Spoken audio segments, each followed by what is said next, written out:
Well, greetings and God bless. Welcome to another episode of Pastor Mike, Dynamic Voices for a Diverse Church, powered by the Witness, a Black Christian collective. I am your host. My name is G. Tyler Burns. You can follow me on all social media at G. Tyler Burns. Please follow at your own risk. I request kindly.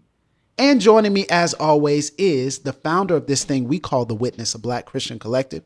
This man who is sitting across from me has a very extensive bio. He is known by us as the man, the myth, the legend. He has written 6 books and is a bestseller in all of them. He is also the founder of the Witness, a Black Christian collective. And you can follow his writings at jemartisby.substack.com. Dr. Jemar Tisby, what's going on, brother? Are you done? Done speaking? I'm so sorry. I zoned out for a minute while you were talking. Wow. It's something I'm working on. But I'm doing great, man. Thank you for asking. Is that what you asked? Yeah. This is wild. The disrespect. The familiarity. That's what it is. Yes. Because you got a fist on your shirt. You're like, I can get away with anything, you know? Yeah. And you Power would to the know. people. But you would know he has a fist on his shirt if you were actually subscribed to YouTube, the Pastor Mike podcast. You can actually see him flexing right now, flexing his shirt. If you're on podcast form, we love you anyway. You can hear our dulcet tones, but still, we recommend you go. Well, you got the shirt, the Black Panther. King, come on, King. Come on, King. Black Father. He pulled a fast one. Proud King Studios, not Marvel. Okay, I got you. Marvel, don't come at me for copyright. It was a gift, okay? I didn't pay for it. I had nothing to do with it, just wearing it. Yeah. Listen, man, I'm a pastor. Also someone who survived the pandemic. And when you came to the pandemic, I feel like the entirety of the church changed. Specifically, how we disciple people, how people experience what we like to call spiritual formation. Now, spiritual formation is just a fancy way of us saying how you get from where you are to where you desire to be in your relationship or walk with God. And so the spiritual formation practice is what happens. Some old school theological minds might call it sanctification. Okay. Progressively becoming more like Jesus, which is what you're supposed to do if you claim to be a follower of Jesus, is to progressively in your way become more like him. Sure. This is what it means to be a Jesus follower. But it looks different now. Mm-hmm. The game done changed. I've noticed this as a pastor because back in the day, I was one of those, dragged to church, made to go to church. Church was not an option for me. I can count on a couple of hands how many church services I missed in my childhood. It wasn't an option. And back then, we were some real churchgoers. I'm a PK. So, you got Sunday morning. Then Monday night, maybe you get a break. Maybe not. Tuesday night, it was prayer or discipleship.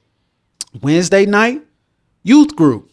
Thursday night, choir rehearsal. Wow. Friday night, something was going on for the who knows? It could have been any number of things. A teen thing, a bowling thing, a skating thing. Saturday morning was outreach. Wow. And then Sunday morning you start all over again. Some of y'all know what this is like. You lived in the church. Woo. And this is with school, with sports, all that. You just go straight from the sports. So you get up 6 a.m., you leave the house, you be home around 8 p.m. maybe, something like that. That was our lives. Wow. And you wouldn't miss a Sunday. You miss one Sunday, people be calling you like, hey, where you at? What's going on? Now, somebody could be a member of a church, committed, feel like that's their church home, and maybe not come as often. Now we have this thing called digital discipleship. And so the question I think we're putting on the table is, can you be a digital disciple? Is that possible? Is that healthy? We know people are doing it, but is it healthy? Is it wise? And what are the benefits and also maybe the pitfalls of what that looks like? Well, this is going to be a really interesting conversation because we get to hear from a pastor who is pastoring in this digital discipleship age. You mentioned the pandemic, and that was a really interesting time for my understanding of the church. So I remember being a bit frustrated because it was one of those things where the pandemic widened existing rifts and gaps. What I mean is big churches got bigger, smaller churches got left behind in a lot of cases, right? So I remember that mid to large churches that already had an AV setup, that already had cameras and high-speed internet and all that, they pivoted relatively quickly And yeah, there was some figuring out and some tweaking, but it was really tweaking. It was like, how do we do more of what we've been doing and growing in? I was pastoring a very small church in the Delta at the time. The real work. We did not have, not only did we not have the tech, we didn't have the personnel, right? So I remember going to church hours early on Sunday morning, if not Saturday night, to find the tripod, to see if I could borrow someone's cell phone to do the live streaming, to figure out sound amplification, right? All of the nitty gritty. And that's not even talking. We didn't have musicians. So I remember thinking, what is the church? What is discipleship? Because it was very clear to me during the pandemic, when you're seeing these gaps in the way churches were able to pivot and adjust or not. We had a church in town that, because it was an older Black congregation, they didn't even do Zoom. They had a conference call line for church that you dialed into. So I remember thinking, if not every church can do it, it's probably not essential to what it means to be the church. So the tech was a big part of that. And it also clued me into church is about a people, not a place. So even when we couldn't physically gather because of social distancing, all that stuff, there was still a sense of you could have connection with people through technology. So it was this just really interesting time of shifting definitions and engagement with the church and discipleship. And I don't have answers. I'm just saying it was revelatory. I think it was also revelatory because people had their ecclesiology challenged. Yes, exactly. And I think especially their ecclesiology, specifically from the context of, okay, are you meeting at church because you find the church to be meeting together, the assembly of the believers, to be essential? Or are you meeting at the church because you feel like you cannot sustain the level of giving and receiving and resources that comes in if we're not meeting in person? In other words, is it because, are you meeting in the midst of a global pandemic because you feel like that's just essential? Or are you meeting in the global pandemic because you feel like it's actually essential to my American understanding of church? Yes. Like, so if we don't have this big gathering, it's not church. And so I think it challenged and deconstructed a lot of our ideas about what church actually is. And also, how do we serve our congregations well? And how do we be good parishioners, be good congregants, be good members, be good, disciples of the physical body of the church, if it's going to actually put my neighbor in danger to be in the church building, right? So let me just comment on that for a second. It was a tragic and literally deadly mistake of a lot of white Christian nationalist churches to, in the name of what they called religious freedom, insist on meeting together in person, which also relied on disinformation and misinformation about the virus, how it was spread, how deadly it was, how to treat it, all of that. And, John MacArthur's church was a big one. Didn't they go to court or something over this? Especially being in Cali, for sure. What a horrific example, I think, of shepherding in that terrible moment, right? And what it did was embed a distrust or further entrench a distrust of science, or if you were on the outside looking in, like, how could Christians be about this and insist on meeting? It starts to erode trust in the church and pastoral leadership and things of that. So I think it's done actually generational damage in that sense of trust, right? The other thing that I think was a missed opportunity was sharing. So why should it have been the case that a tiny church like ours, 25 people, should have struggled so mightily in the midst of churches in the community, the region, the state, the nation, the globe, that had an abundance of resources? Hey, we'll send you a kit. Here's your camera. Here's your cables. We'll hop on a call with you to walk through the setup. You can borrow some of our personnel for a few Sundays, right? Like we could have used it, and maybe some churches did. So I'm not saying this was entirely absent, right? But I know the pressure of a solo bivocational pastor with next to no resources, right? The one thing we did have was a building. That was a blessing. But I know that pressure of trying to disciple people digitally when you didn't have the resources or the personnel or the expertise to do so, but the church writ large did. Right. And so what an incredible opportunity that would have been on a large scale to say, we will share what we know, and it just as the household of God should do. So this was my testimony. So when I took over our church, it was the end of 2019. Some of y'all know, should have been a 2-year transition, ended up being a 2-month transition. Our building got sold out from under us, church split. So I took over, we were portable. So I get about 6 Sundays in as lead pastor, then the pandemic hits. So we're meeting at a local college campus, and the security guy was like, he's like, honestly, bro, I'll let y'all in, like if y'all want to keep meeting. But over time, it was like, man, I'm gonna lose my job. When we didn't know what it was at first. And then we're like, oh no, this is serious, right? And so we're like, what do we do? And so I had reached out to one particular church in the area, a mega church. And I've spoken there before. I know the pastor very well. So I was like, hey man, I don't know if y'all have any like equipment recommendations or anything, or, I don't know, maybe we could like record a couple of episodes there or something like that, a couple of services in one day or something. He's like, oh man, let me get you in touch with our tech, get in touch with the tech. He's like, man, if y'all just come through I'm gonna be here on Friday mornings or Thursday nights or whatever. Yeah. So, man, for a very long time, we were able to pay him for his time, but essentially the church gave us free reign to record. Incredible. And they had way better cameras, way better equipment.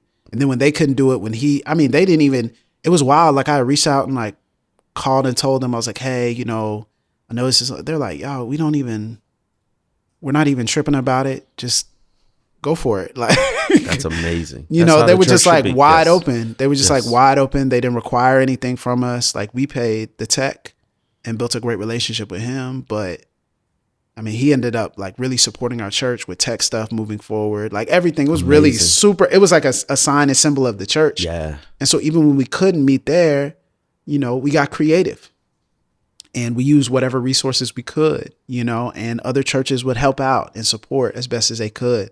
But I was that solo pastor, very little resources, looking around being like, yo, what do I do? I'm just starting to pastor. Like I have absolutely no idea what this looks like. It's not a skill set they train you for in seminary. And then our average age of a member at our church at that time was over 55. Mm-hmm. So I'm like, man, getting these people if you could do it, they can't access it. Getting these people to trust Facebook, getting people to like actually say, oh, streaming, like it's a thing, getting people to trust giving digitally. We had a couple of elders that would come and actually receive at the location where we were meeting. They would sit outside every Sunday morning because people would drive by and drop off their tithe. Really, really powerful sign and symbol. Every single week they drive by, and one of the elders, he would drive by and he always say, hey man, tell Tyler. He said Tyler because at that time, they would still get used to me being pastor. They didn't know G Tyler yet. Right. And so he says, hey, tell Tyler, tough times don't last, but tough people do. He said the same thing every week. And now seeing that elder still in the church. Wow. That's and shaking my hand every Sunday. So like I told you, special, like it's just like, man, it's nuts. Yeah. But you think about it, it's like, man, it's overwhelming. And I say all this to say, it just changed the game for so many people. And now not only do churches have cameras and setups and everything now, but every person got a camera because now it was the information explosion and influencers and social media and content creators. And now there are people who are like, oh, I can run discipleships not connected to it. Run Bible studies and discipleship not connected to a church. I can run content creation not connected to a local body of believers. And now you start mass producing these things. And then what happens is the bigger churches, even if you're able to record on a smaller scale, the bigger churches have crazy budgets. Oh, yes. And so they're able to now you're watching that church And maybe you'll watch your church, but you're watching a church that has millions of dollars to be able to pour into, literally millions of dollars. High definition video, high def video, sound quality, premium sound, band, lights, special gospel high-speed artists, internet, all of it. Yes. all of it. And so now you're like, oh snap, what do we do? How do we keep up? And what does discipleship look like in an age of a digital focus? And now it's no longer analog. It doesn't have to be. You can just tune in from the comfort of your own bed. I think there were some irrevocable changes that the pandemic hastened. Probably didn't create it all, but it certainly hastened. It certainly hastened the idea that I could tune into church from a screen at home. Right. Remember, there was one point where putting screens in the sanctuary was a big deal. Oh, that was a fight. Yeah. To just to project lyrics or something. Right. Yeah. And then I think there may still be sort of purity battles over whether you use slides when you preach or it's just the verbal spoken word. Right. I remember coming up in seminary and that was a big deal. Oh, wow. A big deal. Yes. Yeah. Well, I mean, what are we talking about? So essentially we're talking about now a whole generation, Gen Z, has grown up and they don't know the same level of in-person commitment. Where's Ryan when we need him? Our resident Gen Z. Come on. What's it like? Yeah, tell us what's going on. But now here we are. And these people are using terms like digital disciples. Is it possible to be a digital disciple, man? I mean, what does that even mean, right? Like, or what I shouldn't say is it possible? Yes, it is possible because we see people do it. But when we say digital disciple, what are the benefits? What are the blessings? What are the gifts? But also, what are the challenges and what are maybe the pitfalls of what it means to be someone who primarily gets your spiritual content for formation from a screen, from someone who you don't know, from a church that you can't physically attend, from a pastor who doesn't know who you are? So there are benefits, right? Like let's not gainsay that. On a very basic level, there are disabled people or immunocompromised people for whom digital discipleship is not only their best option, it's really their only option from a health standpoint. And so actually this opened up pathways for them to participate more than they have, because if your only engagement in church is in person, and that can literally be a threat to your health or your life or a loved one in your family, right? Then you can't participate in church very much.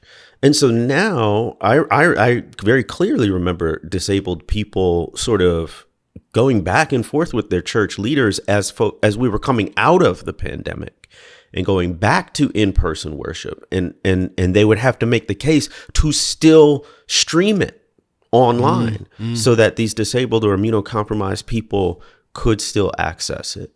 And so I think that's a very basic benefit. I think there are other benefits too of there are refugees from toxic churches that have found healthier fellowship, healthier discipleship through engaging digitally with churches that may not be in their community, but they're getting something out of it because the church that they were in had done so much damage. And so they found healthy voices. Maybe they're tuning into Rise City, right? And they found good preaching and sound teaching and music and whatever else goes with it.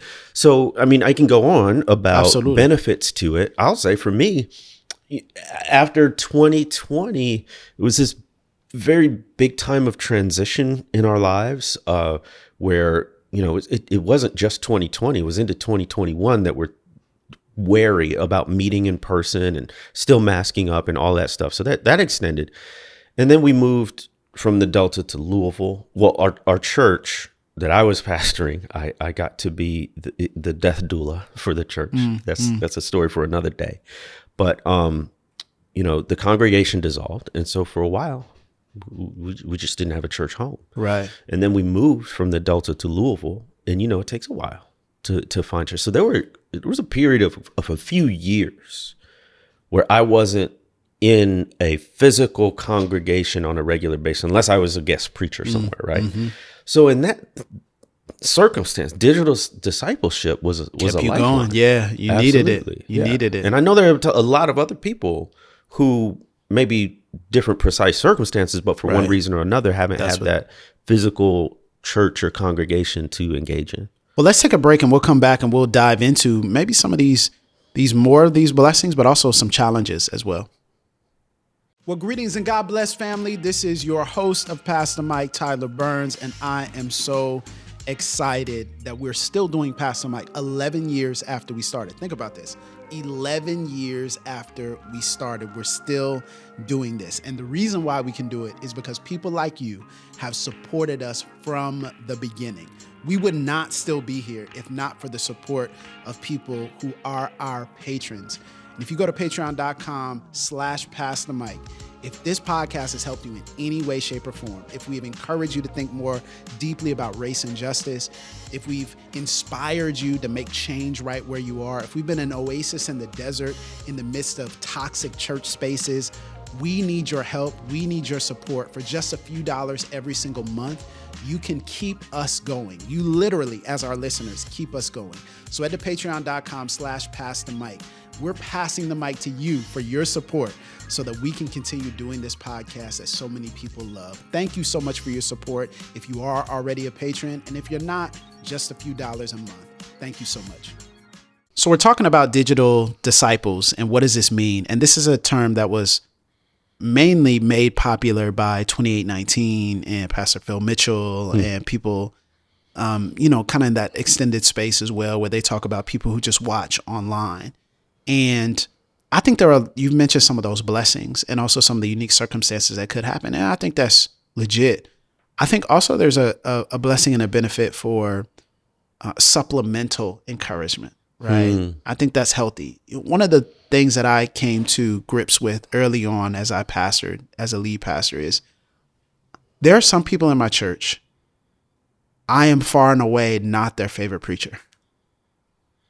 There's some people in the church, they will commit themselves to our church and I won't be their favorite preacher. They will actually listen to other voices and they will prefer other voices, but they have decided to be in person with us because they like the community and the family and the direction of the church and the mission and the vision and the preaching and the teaching and the worship and all that. But they would prefer extra supplemental support. And we say, okay, great, amazing. I don't have to be your favorite preacher to be your pastor, right? I don't have to be your favorite voice to be your pastor. But I also think there's this tendency now to like flock to that. And then sometimes the digital pastors become a replacement for in-person conversation, in-person discipleship, in-person pastoring.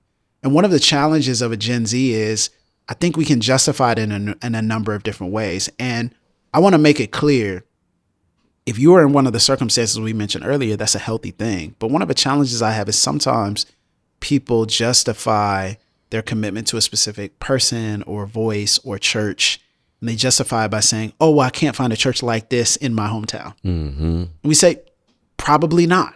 Like, maybe you can, maybe you can't. Here's what I know.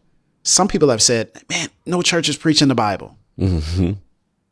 Hey, I want to let y'all know that the church may look different than what you're expecting, but there are far more churches than you know that are faithfully serving people, loving them, caring for them, teaching and preaching, and providing opportunities for community and support than what you know. I'm not saying that, oh, well, as a result, just go and join any church. No, it has to be a fit. It also has to be a healthy community for you. And it has to be a situational life experience where you can be supported. But when people say things like, well, there are no churches, and it's like, you don't know all the churches in your area. And also be careful. Be careful and be humble about your assessment of that. If you enjoy a voice, enjoy that voice. But be careful about saying that no churches are preaching well. No pastors are actually handling the word faithfully, or it's so rare I can't find any. It's like, well, you may not be able to find your style in your space, and that's fair. But don't put people in right or wrong standing with God just because you haven't heard them or because they're not your cup of tea. I'll say another difficulty or challenge is the convenience factor. Like, it's a real thing. If you're not like actively preaching, pastoring, serving on the music team, on the slate to watch for childcare or something, like, if you're simply attending to be part of the community and the congregation, Sunday can be a real struggle. I mean, like that is something that it's pretty tough. I have more than occasionally wrestled with. It's it's pretty tough. It's tough. I work hard. I want a weekend to sleep in, and tough. I'm still going to, tune in to a word and get the word and read my Bible and pray and listen to the sermon and all that. But if I can do that from home, I mean, let's be really real, right? Yeah. It with a good breakfast and your feet up. And it really I have my Bible open, but I just need this good breakfast though. Why do I got to put on a button-down shirt and a belt to do it, to worship the Lord? Nah, legit. So respect. I think you have to. It does take commitment, right? Like so, the thing about an in-person community is it makes demands on you. Yeah. Even a demand as simple as showing up in person, physically, and getting dressed and getting out of bed and getting in the car or taking public transport, whatever it is. And if we're not willing to make that commitment, that's probably something we need to analyze. Yeah, but I also think it's incumbent upon us as the church to provide an environment that doesn't make people want to miss church. Now, I want to clarify what I mean, because some people think you got to have all the bells and whistles and make it a show. Yeah. But I think it's providing the right healthy incubator for a beautiful, welcoming community that will fill a need that is deeper than bells and whistles and lights and smoke and entertainment, but it's a soul need for belonging. Mm-hmm. We have a couple of flight school students that work an irregular schedule at our church. And I remember talking to a group of them. It was 4 of them. They all are in the same quad together. And so they're all kind of like roommates, flatmates, etc. And they were leaving and I shook their hand and they had been coming for a couple of weeks. I was like, oh yeah, like, yo, tell me your names again. So they told me their names. Yeah, that's what's up. And they were like, man, he actually just got off a duty station. So he's been working for 24 hours. And he still came to church. Dang. And it was so funny because they challenged him. They were like, as soon as he comes in the door, they're like, yeah. Then we're getting ready to go. And they're like, yeah, see, you know what PT be saying, man? PT be telling you that bed looking warm. That's how you're gonna. And he's like, no, I can't miss church. I can't miss church. I gotta be there. Wow. So he came to church after being on duty for 24 hours. Like it was stayed wild, awake during the sermon, huh? He stayed awake. We got coffee for you now. Okay, we're gonna make sure. But like, it was a moment of like, oh, okay, so our team, our church, the members of this church have created an environment of love and care to the point to where someone is like, I may be tired physically, but this is gonna enrich and energize my soul. Mm-hmm. So let me show up. Mm-hmm. And I don't think that's just people want to be lazy. I think that's also people are like, what's the point of me going? Like, are you actually preparing the space for my soul to be fed? That's good. Are you actually preparing the space for my heart to feel like I have a place to belong, for my body to feel safe, for my mind to be engaged and stimulated, for my hands and to be excited about being in the room? And that's our job as the church. I want to make that abundantly. That's our job. And no, we're not supposed to come here and entertain you and try to bribe you to get in the building or anything like that. But woe to us if we don't care that people are making a significant sacrifice every single week after working long hours on a job to be in the building, to be able to worship our Savior together and also feel like they belong. Woe to us, That's a comfort to hear you say as a pastor, because I think part of my weariness on Sunday morning came from the fact that I was always working at church. Yeah. Like it becomes onerous when every time you show up, there's expectations for you to do something and not just be ministered to. Yeah, filled, bro. Right? Ooh. Okay, so we got to talk about this because you're speaking about this from a pastoral perspective, but I think also some people will resonate because they feel like, well, snap, every time I walk in, everybody's expecting me to do something, or they don't leave me alone, or man, I'm the only young person here, so I got to run tech every single week, or I got to run. It's like, dang, bro, like, what am I? You know what I'm saying? It's like, bro, can you? It's just taking. I just want to enjoy service. Like, Yes. I just want to sit with my family. I just want to rest. I just want to receive. Exactly. And the church becomes this factory where you're like a cog in a machine. Mm-hmm, And that would lead somebody to be like, oh, snap, I'll just be a digital disciple then. Like, let me just hear the word and sing loud and talk about it with my friends or invite them over, have a watch party. Like, you know. And I get it from a church leadership perspective. I mean, you're not doing it to be cruel or be a taskmaster. It's like the church has real needs. It's an institution that relies a lot on volunteerism and service, right? But it's one of the things that we all have to share the burden so it doesn't crush any one particular person or group of people. And B, we got to rotate this thing. Yeah, we got to have seasons of work and rest. I think it deserves mention that another drawback or potential pitfall of digital discipleship is digital discipleship never seems deficient until you're in need. Until you feel it's a real need, right? So a screen can't and won't visit you in the hospital. Can't and won't help you get a DoorDash meal when you or a family member is sick. Can and won't give you a ride to the airport or to work when your car is broken down. Those are the things that like real embodied community can and is really the only thing that will do, you know? So we never really notice the deficiencies of digital discipleship in times of comfort. But in times of need, and in times of lack, that's when we realize, we need an embodied community that cares for us. Yeah. And if it's not your family or friends, you know, for a lot of us, it's a faith community. And even if you do have family and friends, it's an extended community that can augment and support that. And so that's my big concern is like, you know, the body is designed to share and to share in and to help lift up. Yeah.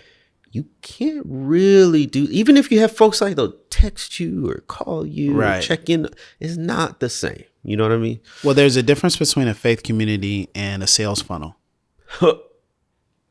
And I think sometimes we think that the communication that we receive from a church is the faith community, and it's really a sales funnel to keep you engaged, to keep you connected.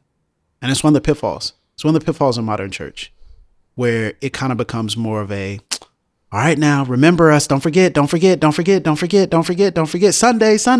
And it's like, yo, does anyone care how I'm actually doing? And I'll tell you, like, being able to see people's faces and be like, are you good? Need to talk? That's different. Yeah. Being able to come and see people crying in the audience. Pull them to the side, like, you all right? Everything going? We need to have a conversation. And that's where it's like, hey, let's sit in this together. Let's wrestle together. We had a prayer meeting, and one of the intercessory prayer team leads, we were praying for her brother. And she found out at the prayer meeting that her brother had passed. Oh. You know? And she just fell into the arms of one of the members of the church. And we were like, okay, well, we got to gather around. That's why we're here. Yeah. So we just sat down with her and let her cry. And we prayed and sang and sat with her, did all that while she grieved. There's the greatest digital community can't do that for you. Right. A horrific circumstance, but in a way the best context in which she could receive the news. That's what she said. She was like, I'm glad I found out here. Yeah. Not on the road, not somewhere else, not in the mall, not at the store. I'm glad I found out right here. And that is something that I think Gen Z doesn't always understand is a game changer. Pastors are not always healthy. Pastors are not always wise. Pastors are not always prudent in our actions. Pastors have facilitated great harm. But to be pastored by one who loves you and cares for you is a beautiful gift. Yeah, absolutely. And it is something we should take advantage of. If you have a pastor that you are physically in the room with and you are able to see their effort, encourage them, lift them up. They know that they're competing against XYZ church. They know they're competing against Mike Todd and Phil Mitchell and TD Jakes and Sarah Jakes Roberts and Stephen Furtick and fill in the blank. They know they're competing against all of these people. They know that they have to, every single time they get up, you are comparing them to a message you heard from your former pastor or whoever it is. They know all of that. But a pastor that loves you and cares for you, what a gift. And it's kind of irreplaceable when you think about it. If it's in a healthy space, it's so much different from a digital space. We're saying all this, and I feel like I would be remiss if I wasn't honest about my faith journey. Yeah. And what's feeding me or not. And maybe this ministers to some folks who are listening. So it's still really hard for me to go to church, even a healthy one. The last two churches where I was a member and really invested in hurt me and my family in some pretty grievous ways, due to racism, due to a lot of different factors.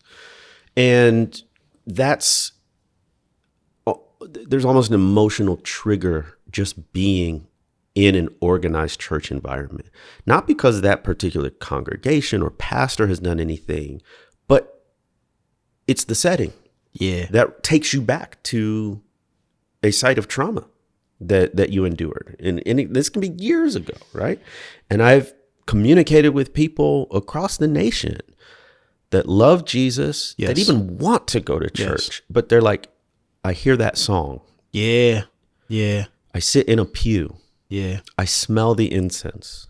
Yeah. And it's literally the physical setting that truly physiologically triggers them in the fight or flight response, right? And so I'm sympathetic to that. Absolutely. And I feel that personally. And at the same time, I'll also say God is sensitive to that. And the way I know that is because I feel I've actually grown in my faith over the past 5 years since the pandemic, even though I've been less consistent in a congregational setting than I had been previous to that. And I'll never forget, we were at a Pass the Mic Live in Philly. Shout out to Timothy Welbeck. We did it at Temple University. Absolutely. And I was talking along similar lines. It was me, you, and Allie on the mic. And I was like, I'm bad at discipleship. I'm bad at spiritual disciplines, right? And I listed all these other things that I did, like walks in nature, journaling, conversations, group text messages and all. And Allie just straight up interrupted me. You know how she does. She's going to say the truth. And she's like, yo, that is spiritual disciplines. That is discipleship, right? Yeah. And in that moment, I was like, you know what? If it's connecting me with God and to God's people, there's value in that. But what had to happen for me was expanding my idea of the church. It's not just Sunday. I would argue it's not even primarily Sunday. Yes. Right?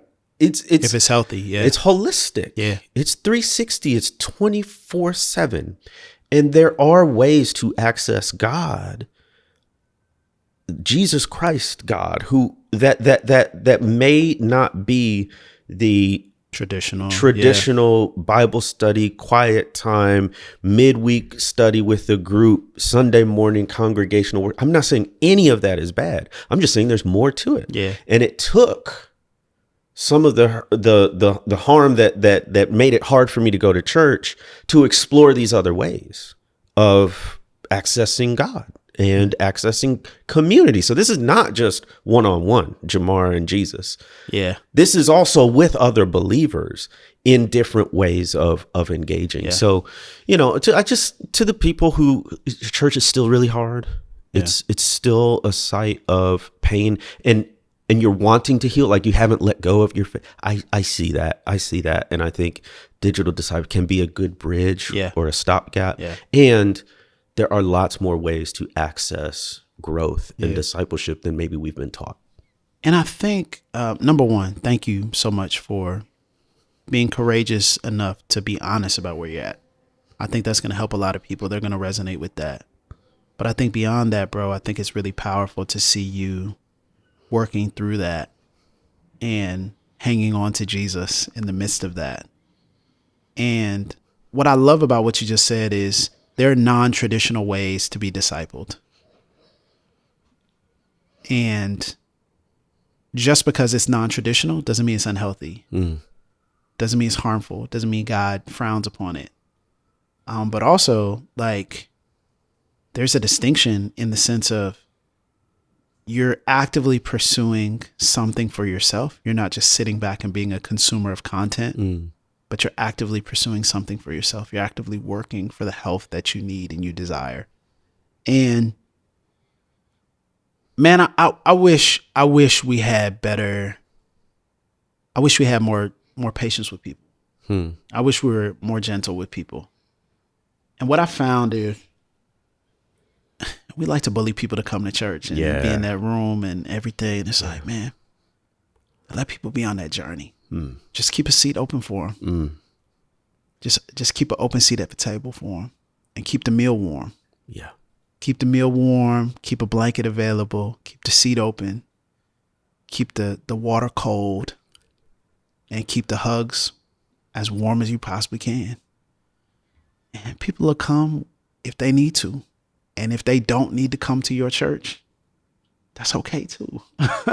Trust that God cares about them more than we do. You know, it's God's church. And it's God's church. It's not ours. Yeah. You know? So I just think it's really important for us to hold this open hand. And I say this for Gen Z because as long as you are working on your soul, working on your discipleship in the context of community, that is beautiful and holy. And I pray that everybody's able to find a healthy, loving, caring, considerate church that's not perfect and it won't ever be perfect.